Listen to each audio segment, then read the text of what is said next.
یہ سلیمان علیہ السلام تھے۔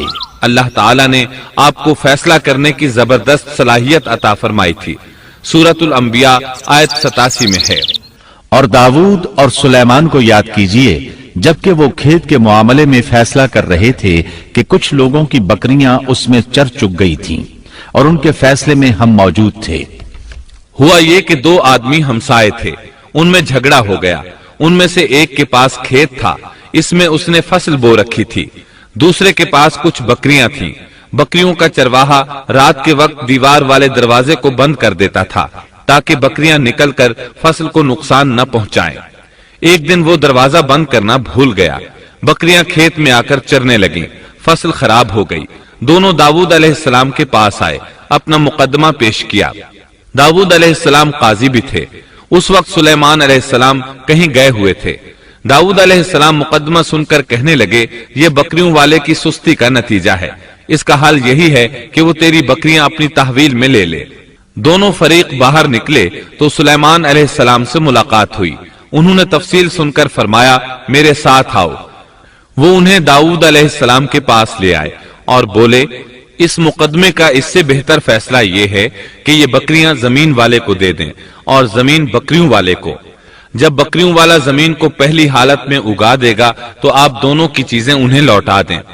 اس دوران کھیتی کا مالک بکریوں کے دودھ سے فائدہ حاصل کرتا رہے گا۔ یہ فیصلہ زیادہ بہتر ہے۔ اس سے بکریوں والا اپنی بکریوں سے بالکل محروم نہ ہوا اور کھیتی والے کا نقصان پورا ہو گیا۔ یہ فیصلہ آپ کو اللہ تعالیٰ نے سمجھایا تھا۔ اللہ تعالیٰ سورۃ الانبیاء آیت 89 میں فرماتے ہیں، ہم نے اس کا صحیح فیصلہ سلیمان کو سمجھا دیا، ہاں ہر ایک کو ہم نے علم و حکمت سے نوازا تھا۔ بخاری اور مسلم میں ایک حدیث ہے، اس میں اسی قسم کا ایک واقعہ بیان ہوا ہے کہ دو عورتیں اپنا مقدمہ داؤد علیہ السلام کے پاس لائیں۔ دونوں کو اللہ نے ایک ایک بچہ دے رکھا تھا۔ ایک بھیڑیے نے حملہ کر کے بڑی عمر والی کا بچہ چیر پھاڑ ڈالا۔ عورت چالاک تھی، اس نے چھوٹی عمر والی کا بچہ چھین لیا کہ یہ میرا بچہ ہے۔ داؤد علیہ السلام نے دیکھا بچہ بڑی عورت کے پاس ہے تو اس کے حق میں فیصلہ دے دیا۔ سلیمان علیہ السلام نے داؤد علیہ السلام سے اجازت چاہتے ہوئے کہا، کیا میں اس مقدمے کا فیصلہ کر سکتا ہوں؟ انہوں نے اجازت دے دی۔ سلیمان علیہ السلام نے عورت سے کہا، بچہ مجھے دے دو۔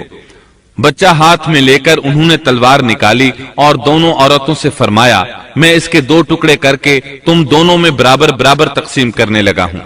یہ سن کر بڑی عورت بولی کہ ٹھیک ہے، جبکہ چھوٹی عورت مامتا کی وجہ سے چلا اٹھی کہ آپ اسے زندہ رہنے دیں اور اسے دے دیں۔ یہ سنتے ہی سلیمان علیہ السلام بول اٹھے، تو ہی اس کی ماں ہے، جس سے اپنے بچے کے ٹکڑے دیکھنا برداشت نہ ہو سکا، پھر بچہ اسے دے دیا۔ سلیمان علیہ السلام کا ایک تیسرا واقعہ قرآن میں یوں ہے، سورۃ النمل آیت 17 اور 18 میں ہے، اور سلیمان کے سامنے ان کے تمام لشکر جنات، انسان اور پرندوں میں سے جمع کیے گئے، ہر قسم الگ الگ کھڑی کر دی گئی۔ جب وہ چیونٹیوں کے میدان میں پہنچے تو ایک چیونٹی نے کہا، اے چیونٹیوں، اپنے اپنے گھروں میں گھس جاؤ، ایسا نہ ہو کہ بے خبری میں سلیمان اور ان کا لشکر تمہیں رونق ڈالے۔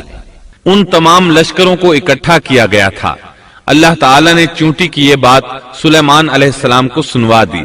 سورہ نمل آیت 19 میں ہے، اس کی اس بات پر سلیمان مسکرا کر ہنس پڑے اور دعا کرنے لگے کہ اے پروردگار، تو مجھے توفیق دے کہ میں تیری ان نعمتوں کا شکر بجا لاؤں جو تو نے مجھ پر انعام کی ہیں، اور میں ایسے نیک اعمال کرتا رہوں جن سے تو خوش رہے، اور مجھے اپنی رحمت سے نیک بندوں میں شامل فرما۔